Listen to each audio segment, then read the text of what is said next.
Fighting evil by moonlight.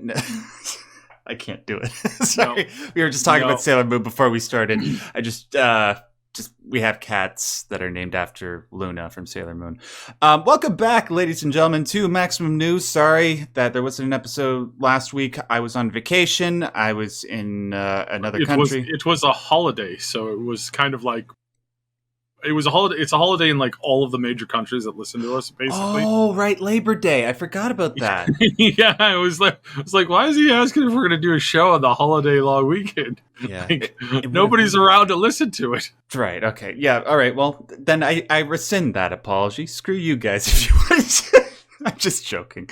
Welcome back to Maximum News. We got a bunch of video game stuff today. We're gonna mention this thing off the top. It might not sound like video game related at first, but just bear with us. Obviously, the big thing that happened it wasn't yesterday, but the day before. Yeah. Queen Elizabeth died. Right. From the time of recording this. So yeah. It's like when I first heard about it, it's like I was of two minds about it. One, when it comes to the royal family, I know this is sacrilegious to say as somebody whose family comes from the UK. I didn't really understand at first like what the big deal was. I mean, like, yes, it is the monarchical family. They have a history with the creation of so many nations, the British Empire, but they don't really have much to do of anything nowadays. They just have a symbolic role, right? But with all the tributes that have been pouring out over the last couple of days, I became more and more educated on how important a role Queen Elizabeth II played in Western culture. As even though the role was symbolic, it did have its utility in sort of providing comfort and a steady head and a steady mind in moments of pervasive tragedy, like whether it was during like World War II when she presided over the installation of Winston Churchill, or even 9/11 when I think she got the people who play the horns at the Parliament building in the UK to play the Star Spangled Banner, stuff like that.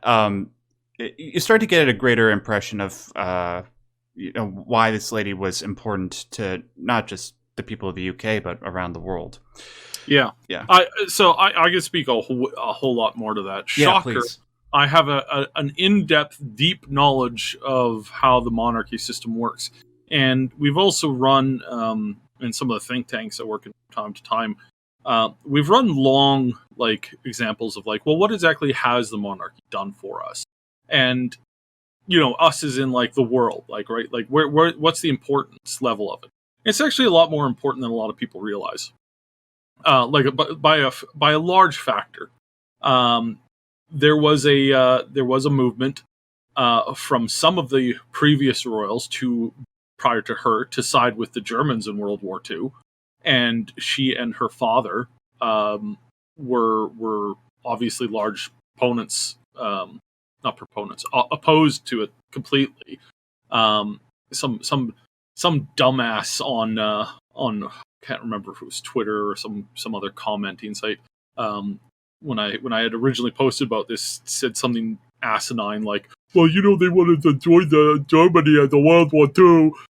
It's like, preferably like, I'm not this crass to a lot of people, but you should really check your just your basic facts before waking up in the morning when you're going to talk about such issues. It's like, what an asinine, stupid thing to say. But I'm not going to go into a huge political lesson, but she is an important person and she's an important figure. And I posted it on Twitter. It's like, yes, there were things that she could have done that could have been better, she could have done more. She could have done greater things, but you can literally say that about every single person who has ever lived. Yeah. Of course we could all be better. It's a question of how bad did we avoid being.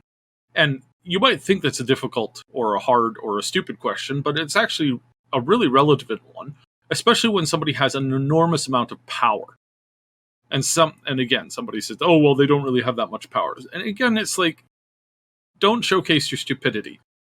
She had the ability to arrest and put in jail anybody she wanted to, period, without a trial. That is a power that is held by the monarchy. And when you hold a power like that and you've never abused it, that is a significant thing. Well, Sure. Some people would say, "Oh, well, she might have, she knew that if she had done that, they would have revolted." It's like, you don't know that. And just look around the world at all the dictatorships and authoritarian regimes that do that on a regular basis, and people are like, "Oh, well, if they did that, then surely everybody would revolt." It turns out not actually that easy. So if that happened today, sure. Back in like 1945, yeah, not so much. Yeah. So yes, there's a lot of things to it. We both Max and I are both Canadian. Shocker.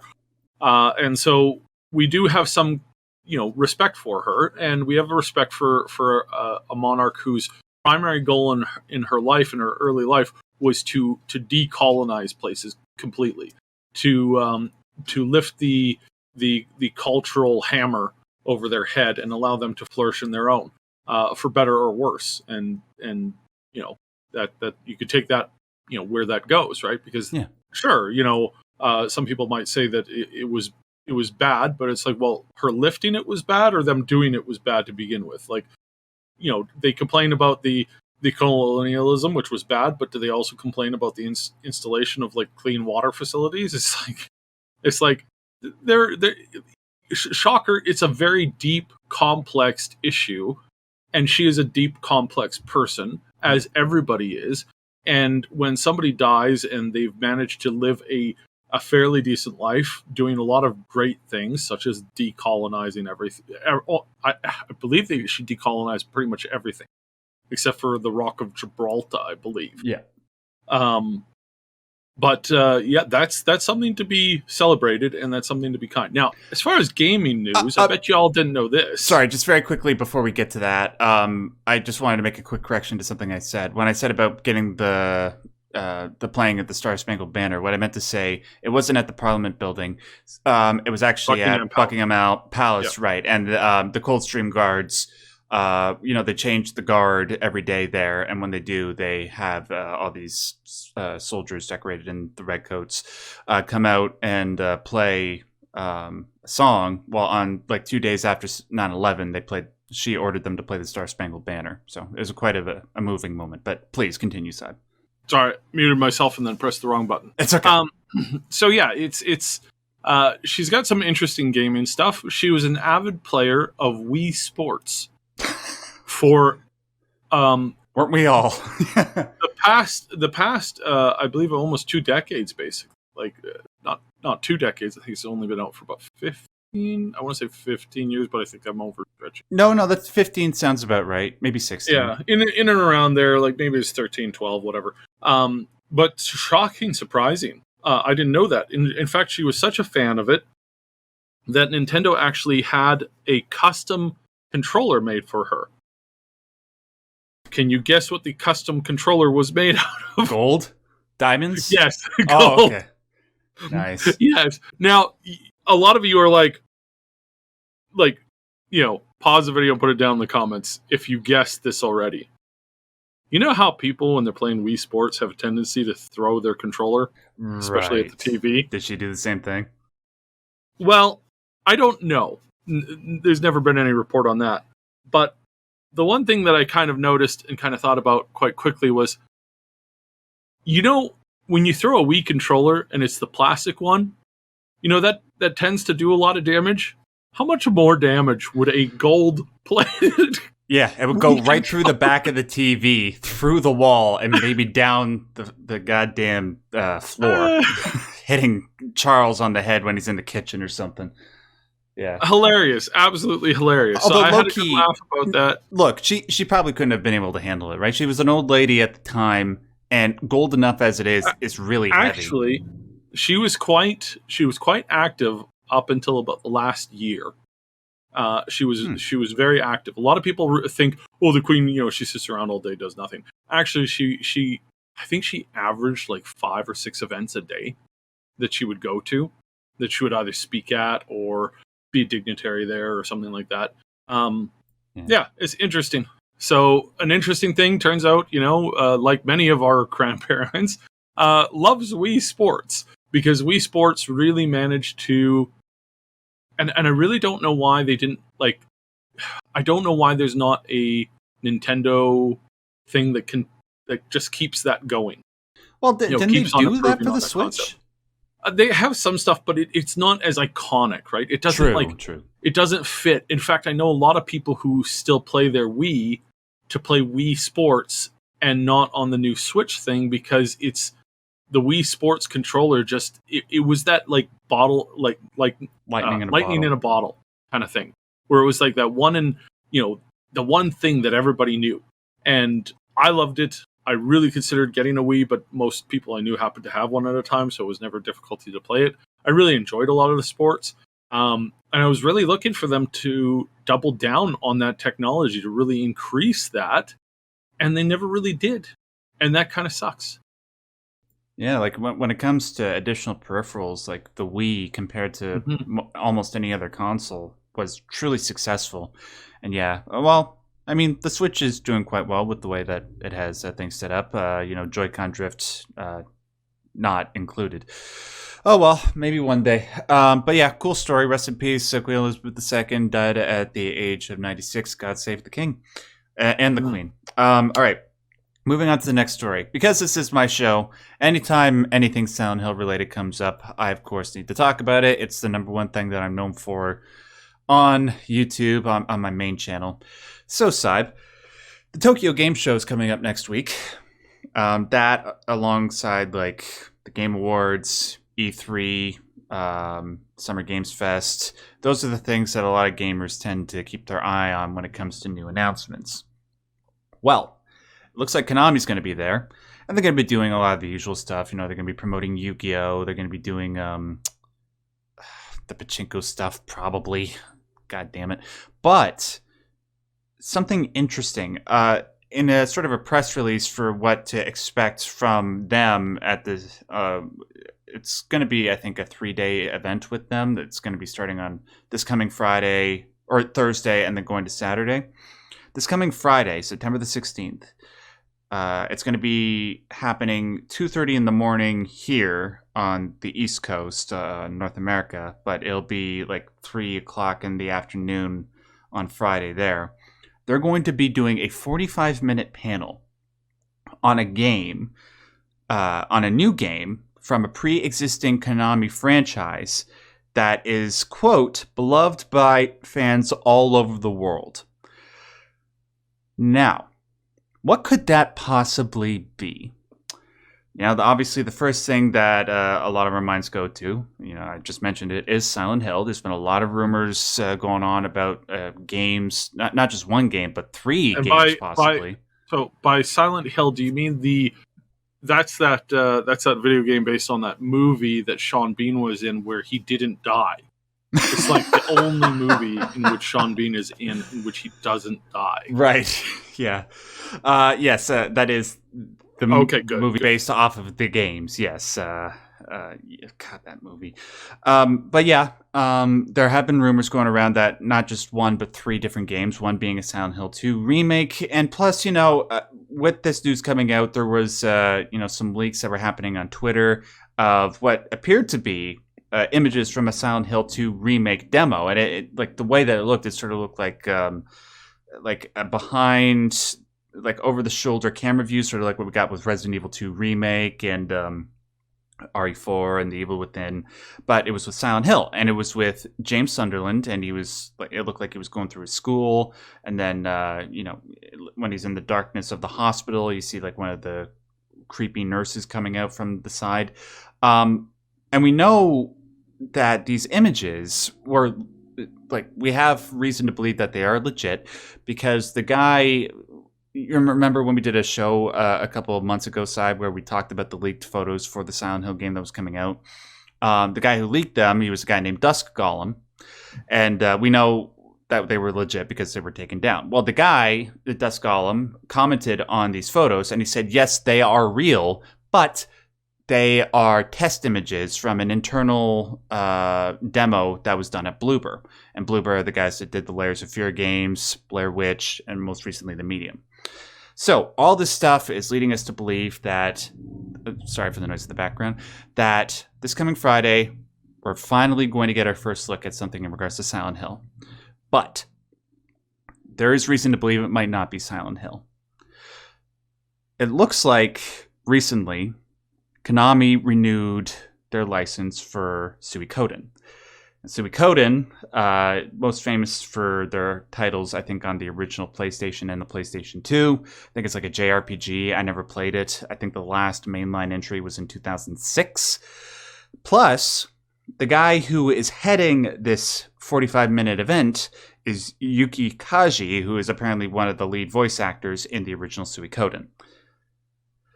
Syb, if Friday comes and they say that the beloved franchise that they're renewing is Suikoden, I'm going to slash somebody's tires.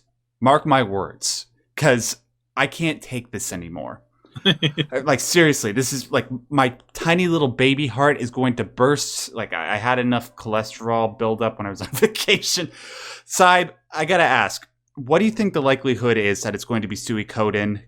Can you, like, or Silent Hill? Like, what do you think is going to happen? I regret to inform you that I cut off nearly all communication with Konami after the whole Kojima debacle thing. I did have several contacts there. I've mentioned before I'm fairly well like connected in the video game development world, but most of those developments are actually Japanese. Yeah. I have a huge amount of people that I've helped and have given assistance to in Japan as far as like games and development stuff, and I do a little bit of writing and some game world like planning stuff like that.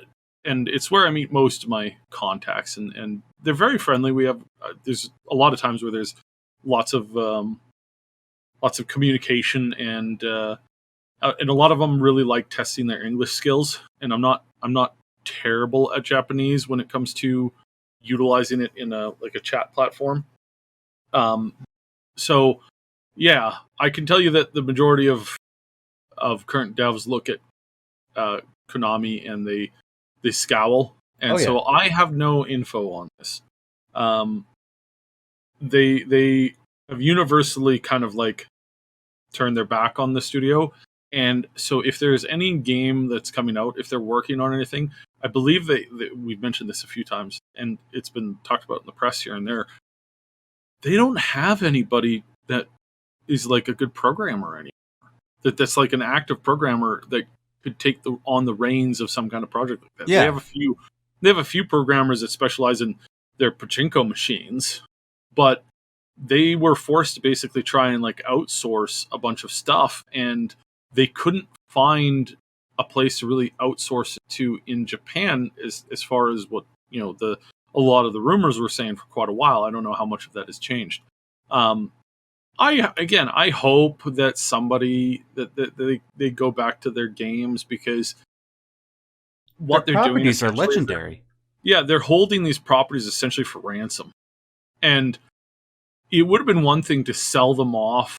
If they sold them off like right around the whole like Kojima thing, if they had sold them off, there's a good chance that they would have probably gotten peak dollar for them then.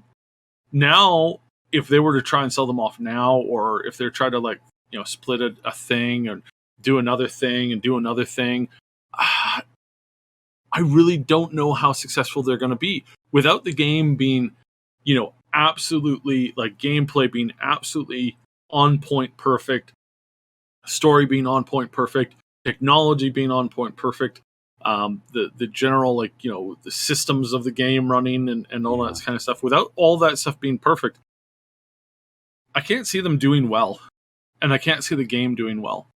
I fear that what we're going to get the next time we do get any one of these games is we're going to get a very cheap, not really well made knockoff version that reminds you of Metal Gear Survive in all of the worst ways you could possibly remember that game. Yeah, as much as I don't want to admit it, like especially, and I hate that, because it's like I've had to watch multiple studios that I love just trashing themselves because they're incapable of thinking through a logical response to a problem.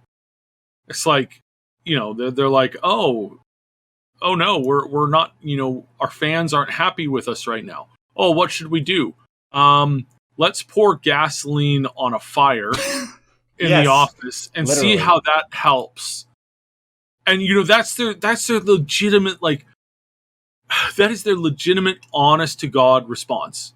And I've seen and I've talked with these devs that have made some of these decisions at some of these companies that I love before, which I won't mention now. But it's like, what were you thinking when you alienated? What's a good example? WildStar. WildStar is the best example because the studio is dead and gone. The game is dead and gone. There's some private servers running it now, but they alienated 1/3 of portion of the community that was a pillar support to their community.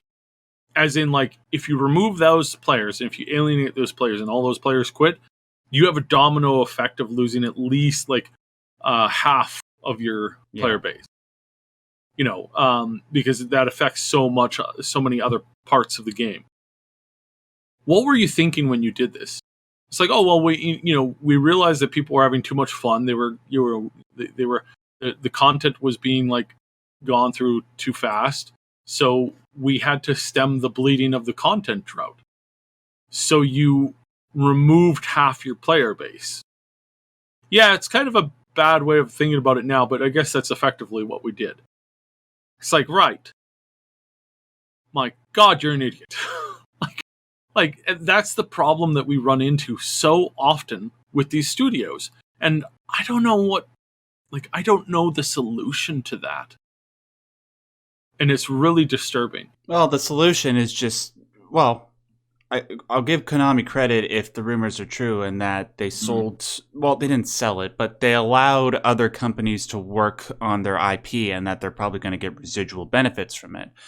With Silent Hill, the rumor is that they got Bloober, Annapurna Interactive, they're the ones that did Stray, and then some other company at Sony to be working on 3 Silent Hill games. If that's what they're doing, that's what they should have been doing.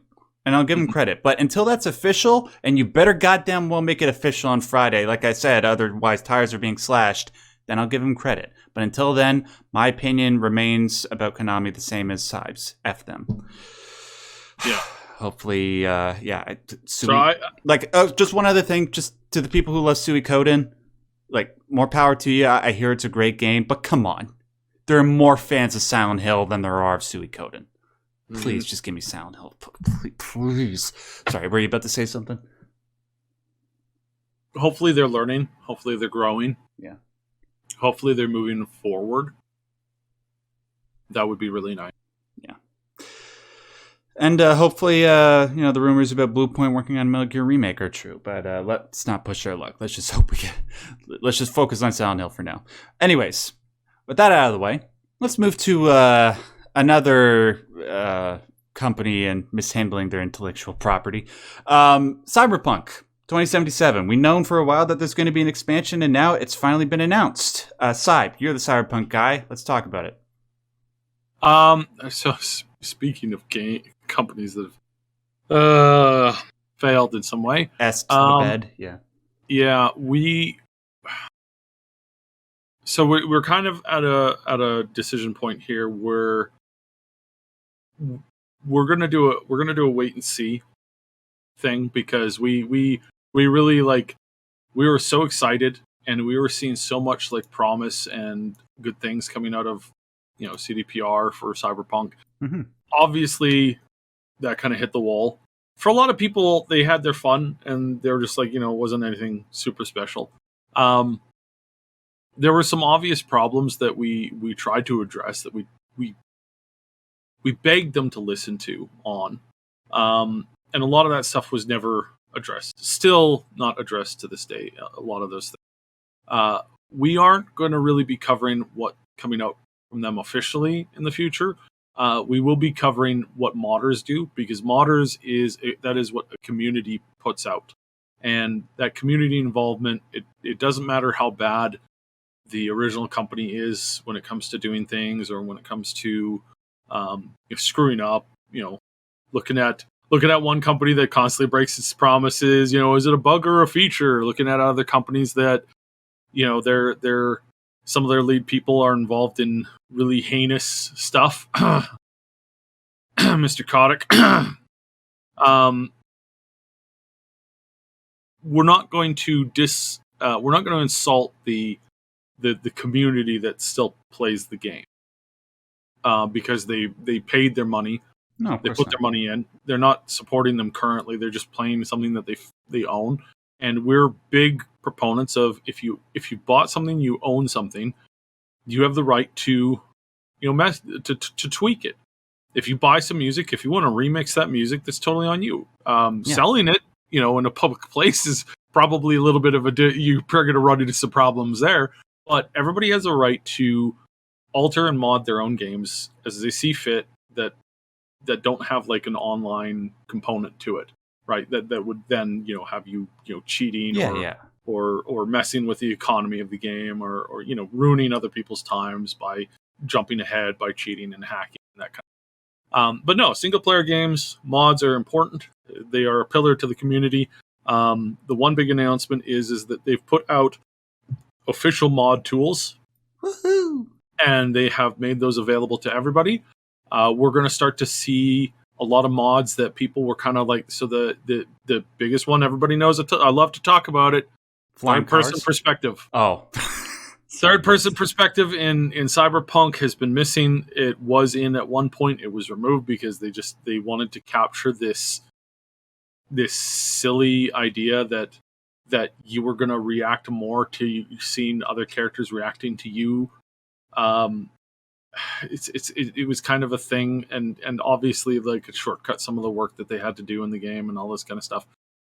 Not a fan, obviously. Motion sickness for me, but just generally speaking, I want my third person in my adventure RPG games, because I want to connect with my character. I don't feel like I'm connecting with my character when I'm just seeing a pair of hands in front of me. Yeah, me too. Those are it's like, it doesn't, for me, it doesn't work.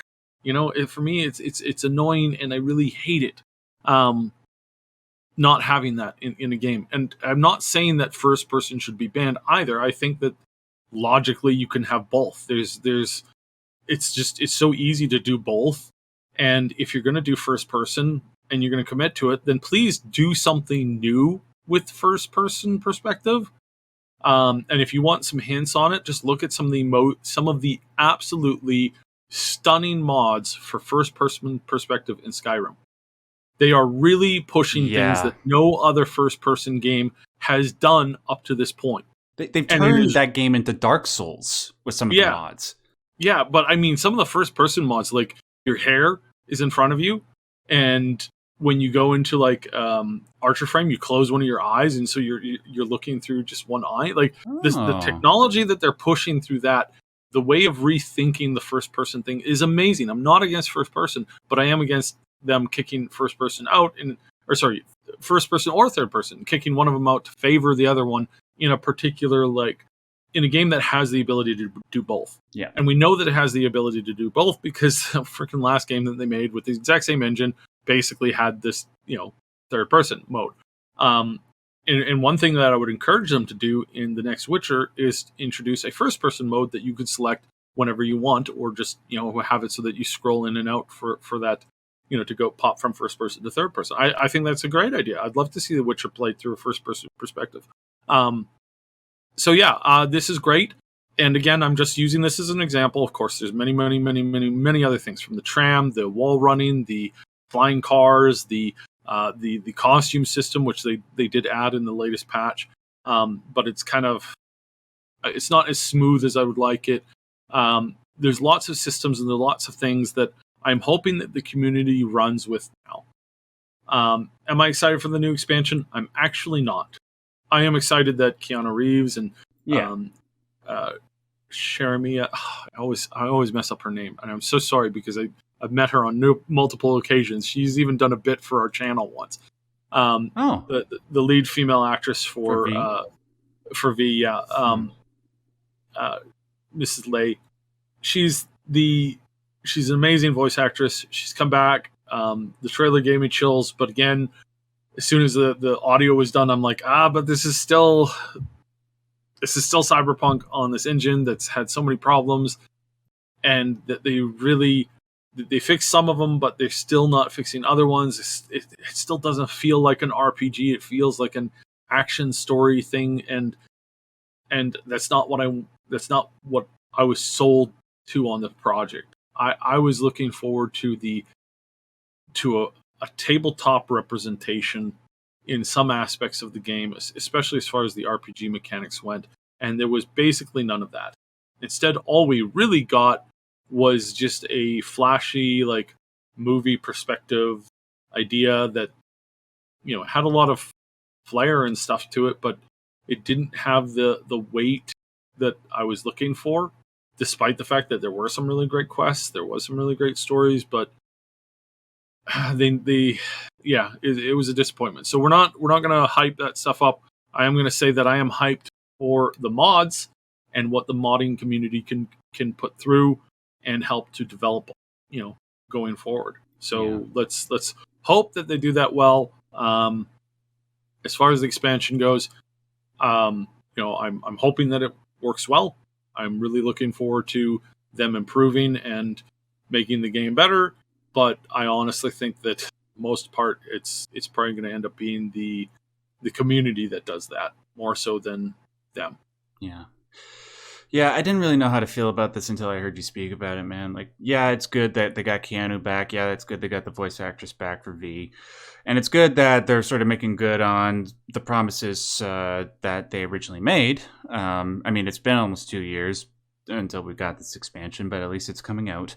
But yeah, like, this game, it was supposed to be so much more. It was supposed to be a game changer. It was supposed to be the legitimate follow-up to Witcher 3 in terms of all-time greatness.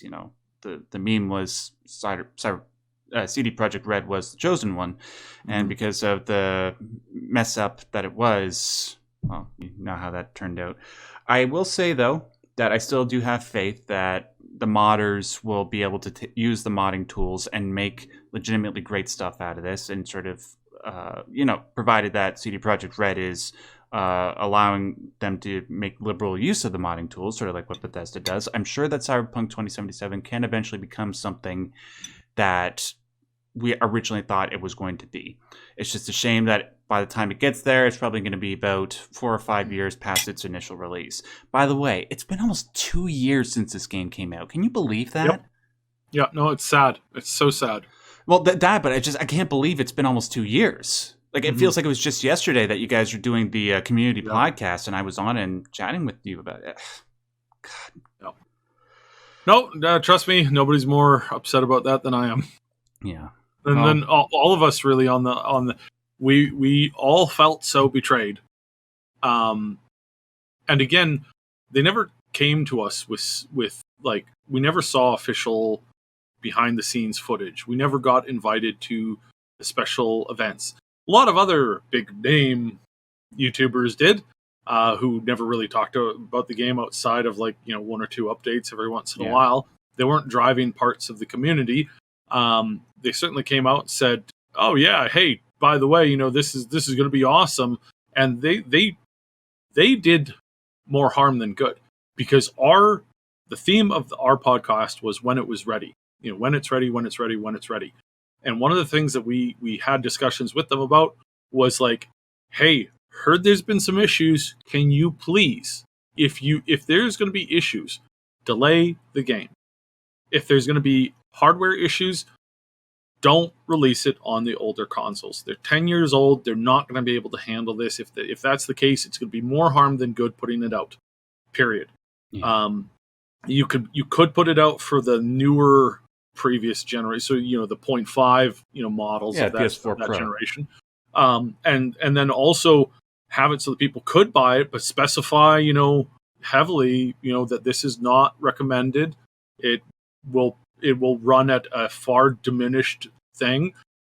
You have to sign this thing that you understand, and if you can't play it, if you can't load it within a week, the first week, and you can't really get through it, then we'll give you your money back. Absolutely.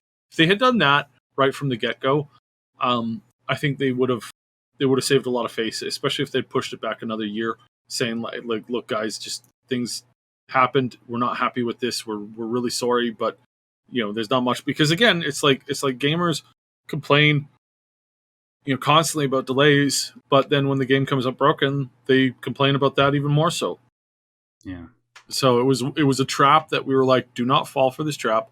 Whatever you do, don't think that you're that you can avoid this problem. Like, you're not all powerful. You're not God. Please don't try to pretend to be so by putting out a product that's broken. Yeah. And no, it was far more important for them to listen to a bunch of other people who it's always funny when somebody's like, well, we listen to these personalities. It's like, oh great, you listen to a personality, somebody who has no conception of the actual time involvement or difficulty of actually making a game. It's like, yeah, okay, good for you. And again, I'm not salty about us not getting that. I'm salty about the idea that they could listen to those people saying, put it out, it's fine, it'll be fine. They're analysts. Oh God, I've talked to death about how much I hate analysts. I do analytic work all the time, and I give people, my thoughts on stuff, and then there's these idiots who charge 100,000 times the amount that I would charge in a similar thing, that have no logic. You remember that guy who said, oh yeah, the next, this was about 3-4 years ago. The next project that Bethesda's putting out is the next Skyrim game. As in, he meant to say Elder Scrolls 6. He said Elder Scrolls 6 Skyrim 2, basically. You had to pay $1,000 to see this guy's work on this.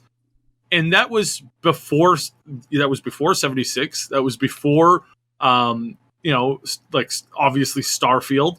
Yeah. And the guy's so stupid because he's just reading what other people post, and then he's charging people for that. Analysts, some of these analysts are the worst. They know nothing about the things that they talk about. You know nothing, Jon Snow. So sorry to harp on this. This is a long thing. We should move on. It's a big open wound. But anyways, just to reiterate, for the people that do enjoy the game, which I have no doubt are primarily people who play on the PC, if you're excited about this, more power to you. But you understand that, from this point on, and especially when The Witcher 4, all that stuff starts to come out, that a lot of the discussion is going to be around, well, are they going to mess this up like they did Cyberpunk? But anyways, let's move on to something that is actually, I think, a wonderful piece of news. So, Disney, currently in Anaheim, California, they're doing their, I think it's every other year they do this convention, or maybe it's every year, I'm not sure. It's called D23, and they showcase a whole bunch of their upcoming projects. It's going on right now. If I'm not mistaken, they're probably announcing a whole bunch of new Marvel projects. There's rumors that they're going to be announcing the cast for the Fantastic Four, that movie that's coming up soon, which I'm particularly excited about, Deadpool 3. They put out new footage of the Little Mermaid. Oh. Yeah. Yeah, I saw that. Yeah. I haven't looked at it all. I mean, at all. It's a teaser trailer. They show a lot of underwater shots, which look good. I like the actress they got. I don't care. Yeah. I don't care either. I am intrigued though about the prequel they're doing for The Lion King, mainly because they got Barry Jenkins to direct it, and he directed Moonlight. It's an Oscar-winning film. So, but anyways, we're not talking about that. We're here to talk about games. Yesterday, it was announced what sort of the Marvel aspect of Disney's gaming division are doing. And they brought Amy Hennig out on stage to talk about the game that she's working on. It still doesn't have a title, but we do know what the game is basically going to be centered around, because they showed a little bit of a teaser footage for it. Apparently, it's going to be set in World War II, and it's going to star Captain America, Black Panther, and then two other characters. One is named Gabriel Jones, who is apparently a member of this squad called the Howling Commandos. Jesus, sorry, there's a festival going on outside. I'm sorry if you hear all that noise. And then the other character is a member of a Wakandan spy network named Nanali. And they put out a poster of these 4 characters. And at first, the Nanali character, I thought she was, like, you could forgive me for misunderstanding this. I thought she was a Koye. From the movie Black Panther, she's the leader of the Dora Milaje, the bodyguard unit for Black Panther. But anyways, it's not her. That's fine. Syb, this sounds fantastic. It sounds like, I would have been fine because we've talked about how much I would love to play a Black Panther open world game.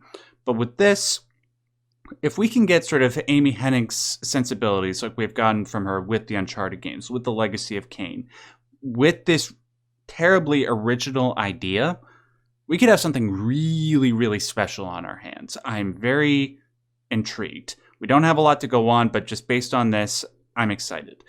Syb, your thoughts? Trying to think of something smarmy to say. Why? Didn't know that the Wukongans time travel. Well, no. The Black Panther, it's a title, right? They've had Black Panthers in the present. I know. That's the swarmy joke of it, right? Oh, okay, I gotcha. So like people going off of minimal information like we were talking about before. Yes, okay, yeah, gotcha. Yeah, exactly. Yeah. So, I think the premise is a generally good idea. I felt so bad for Amy Hennig because she's such a good writer and has been given the short end of the stick for quite a while now by people in the industry who claim to be the saviors and protectors of treating women right and loving their stuff and then quickly taking credit for everything that they did and treating them like garbage. Yeah. Where's your Star Wars game? I want that Star Wars game. Yeah. And so I felt really sorry for her because I never thought any of her writing was bad. Unlike somebody who writes a revenge story where it's like the moral of the story is revenge is bad. Okay, kids, revenge is bad. Okay, that's the which. And I'm not claiming that they stole or that they just basically ripped off of another writer. But there are dozens and dozens and dozens of stories that have basically the exact same plot line, verbatim, and basically the same ending, verbatim. There are dozens of stories like that. Again, not exactly the same, but you throw in some other names, some other characters, you basically have like a generalized revenge story. It's not because they copied each other. It's because that particular story is incredibly generic. The Reverend basically follows that very similar story structure. You mean family member gets killed, guy barely survives, goes on quest to kill, people who killed family member, discovers in the end that revenge isn't worth it. It's like, again, it's not because they stole the story. It's because it's an incredibly common, basic story that sure can have a lot of flair put into it, but actually have this stuff. And I never found that with Amy Hennig's writing. With Amy Hennig's writing, I always felt that she had a good, interesting point, a good play on something, even when it was a story that has been done before, because a lot of stories have been done before. She did it in a creative, new, interesting way that not everybody would necessarily recognize right away. Whereas I've not seen that from a lot of other writers. I'm not just exclusively picking on one thing now. I'm just saying, just in general, Hollywood and video game space has a lot of similar stories, and there are great writers out there that do different stuff, that have different takes on things, that push past the normal thing that you would normally expect to see in a lot of scenarios, and I think they're great. And we've talked with and interviewed some of those writers. But just the general like the way that Amy has been treated in the past, I'm glad that she's getting this. I hope she can do what she wants and tell the story that she wants to tell And I hope that she has tremendous success with it, because she's gotten shafted like 4 times in a row now. And the past, 6-7 years of her life have been like just going from one project to another that ends up getting canceled constantly. Yeah. And that is soul crushing. That is so soul crushing when you dedicate so much time and energy on a project, and then you're told that the project's not even going to go forward, and all of your writing is just going to be put into a vault. You can't use it. You can't refer to it. And if you do anything that's even remotely similar to any of the cool concepts that you've written about we're going to sue your butt off. And then to have some POS tell you that, and I'm going to take credit for all your writing. It's like, oh, so not fun. And she is a much more kinder person than I am. Yeah, it's heartbreaking because, in my opinion, of the writers for video games that are living today, you can make an argument she's in the top 5. I would say Legacy of Kain. Even though those games are 20 years old, I think the oldest one is almost 20 years old. The level of writing, it's probably the closest that video games have ever gone to Shakespeare. Those games. And that's her. That's all her. Mm-hmm. If we can get like that sort of level of quality of writing, but with sort of the quality of adventure that we got with an Uncharted game, and put it with these characters that I love, like Captain America in the MCU specifically is probably my favorite character. Bring him, put him in a World War II setting alongside Black Panther. Come on. That's genius. Please don't I don't think Amy can take another one of these. Let's just please have this project be seen to fruition. Let it be.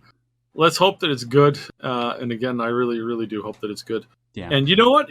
That would be a really cool thing. I would love to see Captain America in a World War II setting. That it seems that almost as if role was written for that. Right. I'm obviously being facetious. Yeah. All right. Let's move on to the next story. Some good news, some bad news. We'll finish on a high note, but we're going to talk about Halo for a second. So we finally know when co-op is coming out. They've set a date. It's going to be November 8th. So that's like a full year after its initial release. Hey, at least we got it. At least we'll be able to play it soon. Yep. A little disappointing, that's for sure. Yeah. We're also getting the Forge beta on that day. Mm-hmm. Kudos where kudos is done. Cyb, I don't know if you've seen some of the use of the mod tools, like the beta mod tools for Forge. That stuff looks legit. Like, I don't know. I might be mistaken here, but some of the stuff that you can do with the Forge in Halo Infinite takes it to not just the next level, but 10 levels above it. I've seen people do stuff where they make a Mario Kart race where you can actually drag bananas behind your Warthog and stuff like that, and then create entirely new levels.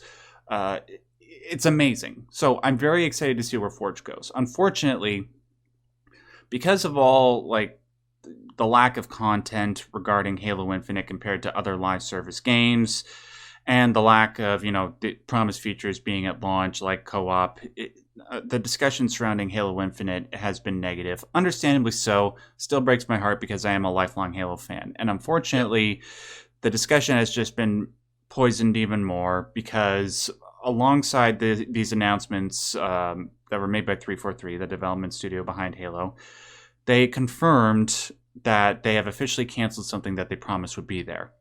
And that being split screen co-op. I mean, I have to say, I have to put my neck out a little bit for these developers here, guys. Sometimes you want to add a feature, and it's just humanly impossible. No matter what you do, there's no way. You could have a million people working on this for 10,000 years. There's just no way to add split screen into the game. I mean, it's not like you could accidentally add it just by doing a bunch of pushes on the menu options and then just naturally getting it to happen by just by knowing how to tweak the game a little bit. Is like that doesn't happen, guys. I mean, come on, like we all have to face reality here. Modders can't possibly figure out a way to add this to the game. And they did. I'm sorry. My bad here, guys. Apparently, yes, you can just activate split screen in the game currently just by going through some menu options and tweaking some things. I don't know how these guys at the 343 missed that. So check this out. So I'm going to explain to you guys how easy this is. Okay, so 343, they can't figure out how to get split screen to work universally, okay? But there are people that have figured out a simple glitch to actually get split screen to work in Halo Infinite right now. So check it out. I'm going to read you the very basic steps, okay? The complex math, that the mathematicians have been working on this perilously for hundreds and hundreds and hundreds of collective hours trying to figure out how to do this. Go on. What's the complex programming hacking method to get this to work? Okay, Go ahead. First step is very difficult, okay? First, launch the game. Oh, yes. Very difficult. Very, very difficult. I know you guys are already sweating. Don't worry. Okay. It gets a little easier. All right. Second thing is you enter your friends list. Okay. Okay. Now I have to say this is more difficult for most people because they don't have a lot of friends. So, Yeah. Number 3, when loading map appears on screen, select and join a friend idling in the menu. Step 4, leave the fire team. 5, select custom lobby, go to server, and then go offline. And then 6, connect additional controllers and gamer tags. And then once you've done all that, you can have split screen. Now, it's a glitch. You're not technically supposed to be able to do that, but based on what I understand, it works for the most part. Now, what the hell is going on at 343 where people can do this on their own, but they can't offer it as a universal service for Halo? Like, it's not like they are under Microsoft. They do have the funding for it. They can hire additional people. And you guys promised, like back when Halo 5 came out, Cyb, this was a huge deal. They didn't have split screen co-op. And for people who aren't, sorry, let me step back for a second. For people who aren't longtime Halo fans like me and Cyb, split screen co-op is such a staple feature of the franchise. It's been there since the beginning. It's how people grew to love Halo in the first place. When it wasn't in Halo 5, people were pissed, myself included, because I wanted to play with my dad. Like, that was something that my dad and I always used to do. And then Bonnie Ross, the boss over at 343, she said, you know what? We learned our lesson from this. We promise it's going to be in Halo Infinite. And now it's canceled. What the hell is going on at 343? And it pisses me off because, you know what? I love Halo Infinite, like, more than most people. But I will acknowledge that this stuff is unacceptable. Yeah. Ash and I spent a lot of time playing split screen Halo back in the day. I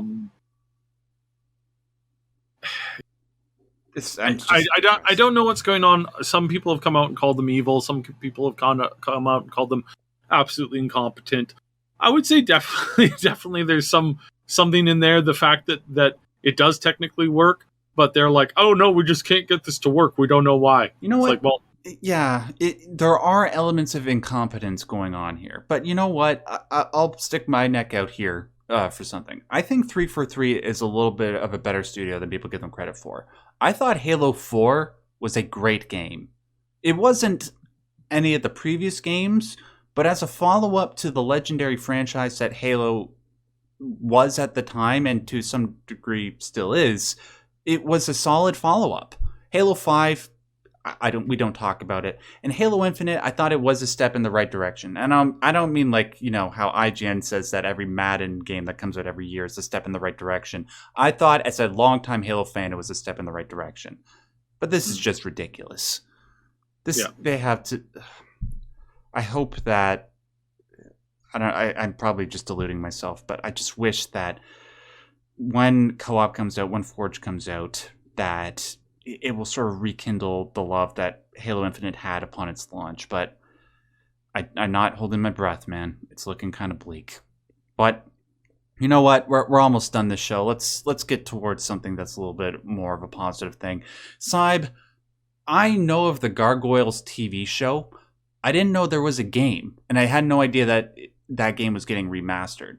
Like, do I have that right? Yeah. So they're apparently, they've made an announcement. Apparently, they are remastering Gargoyles, the old-fashioned. I believe it was a side scroller game. I knew a little bit of it when it was out, and Gargoyles was still is one of my favorite. I think actually it is my favorite Disney TV show. And it's weird because it's one of those. It's a really bizarre show, like especially for Disney to put out.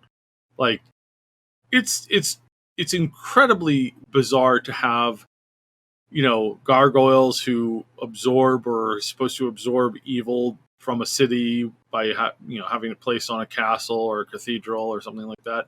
It's a weird concept to see, Disney doing. It's so bizarre, but I still love the show, and the show is great. The show has inspired me in a lot of different ways. I think the writers were amazing. I think the voice actors were amazing. Still love the show. Still love the concept. I still go through it every few years. And I really pine for the days when we could have more of this kind of content, more of this kind of really cool, unique content that, is not something that you'd find in other places, in other zones and of entertainment. Something that pushes some boundaries, and I really did think that it did do that in a really healthy way. So yeah, they're remastering it. I kind of wish we'd get a new game that kind of maybe introduces kind of like an episodic story based concept of updates. Like that would be so cool, and it's kind of like an actiony type game, and you design your own gargoyle and stuff. Like that would be bad. That would be so badass. Yeah. That'd be so cool. I'm hoping that this is maybe a step in that direction. But then again, I remember, this is Disney. I doubt we'll ever get even remotely half that, creative and interesting.